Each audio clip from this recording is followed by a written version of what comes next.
Good afternoon everyone. आज हमारा 10th MP board का गणित का पेपर हुआ है। पेपर थोड़ा सा टफ है, सब लोग कह रहे हैं, लेकिन ऐसा नहीं है। देखिए पेपर टफ वो होता है जिसमें क्वेश्चन परीक्षा ध्यान से नहीं आते। पेपर पूरा आपके सिलेबस से है और ये बहुत जरूरी है इससे पेपर आना, वरना फर्क क्या रहेगा जो साल और बच्चे पढ़ेंगे उनमें या फिर जो लास्ट के 1-2 महीने पढ़ेंगे उनमें। तो देखिए पेपर बहुत अच्छा है, हम जल्दी से इसके ऑब्जेक्टिव सॉल्व कर लेते हैं ताकि आपको पता चल पाए कि कितने ऑब्जेक्टिव आपके सही हैं। चलिए स्टार्ट करते हैं। पहला ऑब्जेक्टिव जो है a1 बटे a2 does not equal to b1 बटे b2। तो समीकरण निकाल के हम सभी जानते हैं अद्वितीय हल होंगे। चलिए अगला देखते हैं। देखिए नेक्स्ट क्वेश्चन है, इसमें हमें एक समीकरण दिया है 2x 3y 6 और y की वैल्यू हमें 0 रखनी है। तो देखिए 2x 3 * 0 = 6, 3 * 0 0 हो जाएगा। 2x 6, x 6 divided by 2, x आ गया 3। तो according to paper option number जो ए है उसमें हमें 3 दिया है, तो ये सही हो जाएगा। अगला देखते हैं। देखिए क्वेश्चन नंबर 3, 4 और 5 है, वो इजी क्वेश्चन है। इसमें वर्ग समीकरण का व्युत्क्रम पूछा है। तो वर्ग समीकरण का व्युत्क्रम हम जानते हैं होता है b² - 4ac। तो इसका ऑप्शन बी आ जाएगा। सभी वृत्त होते हैं समरूप, इसलिए इसका आ जाएगा ऑप्शन सी। और इसके बाद कोण, चाप और त्रिज्या का संबंध। तो हर व्यक्ति को पता है कि कोण बराबर चाप बटे त्रिज्या, इसलिए इसका ऑप्शन डी सही हो जाएगा। चलिए क्वेश्चन नंबर 2 हमने सतह दिए हैं। इसमें देखिए पहला क्वेश्चन है बीजीय व्यंजक x² + x √x बहुपद है। √x आ गया तो ये बहुपद तो है नहीं, तो ये हमारा हो जाएगा असत्य।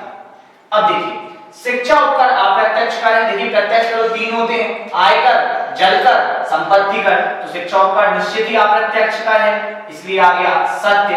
चक्रीय चतुर्भुज के सम्मुख कोणों का योग हम सभी जानते हैं कि 180 अंश होता है, लेकिन यहाँ 360 लिखा है, इसलिए ये हो जाएगा असत्य।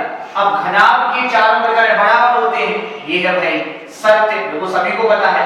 7, 8, 9 का समांतर माध्य आएगा 8, लेकिन इन्होंने लिखा है 9, तो भाई ये कथन भी हो जाएगा असत्य। अब अगर आप देखें तो असत्य सत्य असत्य सत्य असत्य फॉर्म बन रहा है एक बस। चलिए हम आगे बढ़ते हैं।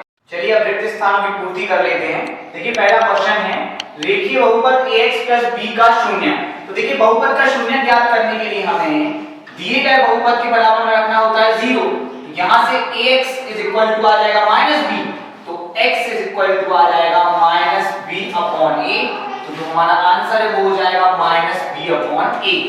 अगला है किस्तों में दी गई राशि हमेशा वस्तु के नकद भुगतान की राशि से अधिक होती है।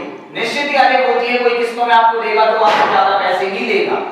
त्रिभुज की तीनों माध्यिकाएं आप इसमें पढ़ सकते हैं संगामी होती हैं या फिर एक बिंदुगामी होती हैं, मतलब एक बिंदु से होकर जाती हैं।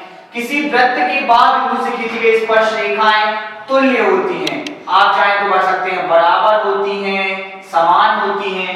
और लास्ट किसी असंभव घटना की प्रायिकता निश्चित ही 0 होती है। चलिए अब आगे बढ़ते हैं। चलिए अब एक मुद्दा देख लेते हैं। देखिए पहला है 9/25 का वर्गानुपात। पहले उसको वर्गमूलानुपात पढ़ लेंगे, पर यहाँ वर्ग करना है। तो 9 का वर्ग हो जाएगा 81 और 25 का वर्ग हो जाएगा 625।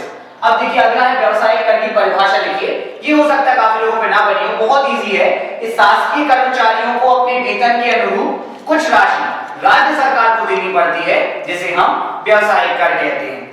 अब अगला है वृद्धि की अवधि किसे कहते हैं। तो ये सभी को पता होना चाहिए कि वृत्त में चाप और चाप कर्ण माने जीवा से घिरा क्षेत्र वृत्त की अवधि कहलाता है। आई रिपीट, वृत्त में चाप और चाप कर्ण से घिरा क्षेत्र वृत्त की अवधि कहलाती है। अगला है दृष्टि रेखा किसे कहते हैं। तो देखिए जब भी हम किसी वस्तु को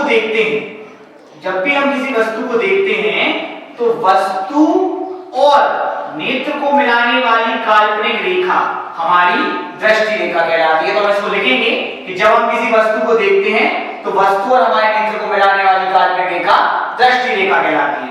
और आखिरी है खोखले बेलन के संपूर्ण पृष्ठ का सूत्र। भाई ये याद किया होगा आपने 2πr1 + r2 × h + πr1² - r2², ये सूत्र लिखा होगा। या हो सकता है कई लोगों ने एक और सिंपल वाला फॉर्मूला लिखा हो। Thank you. चलिए अब सही जोड़ियां देख लेते हैं। सही जोड़ी में पहला है हमारा tan 90 माइनस थीटा, हम सभी जानते हैं cos थीटा, इसलिए आ जाएगा d 1/sec, sec उल्टा होता है cos का, इसलिए आ जाएगा e, tan 90 की वैल्यू इंफिनिटी, इसलिए आ जाएगी b, sin into cosec always 1, तो आ जाएगा ऑप्शन सी। और sin थीटा को हम लिख सकते हैं √1 माइनस cos स्क्वायर थीटा, इसलिए आ जाएगा f d e b c f। और ये ऑब्जेक्टिव हमारे यहाँ पे खत्म होते हैं। आशा करता हूं कि आप लोगों के सारे ऑब्जेक्टिव सही रहे होंगे, और अगर एक दो गलत हो भी गए तो भी टेंशन लेने की आवश्यकता नहीं है। आप बिल्कुल मेहनत कीजिए, आपके अगले पेपर के लिए ऑल द बेस्ट।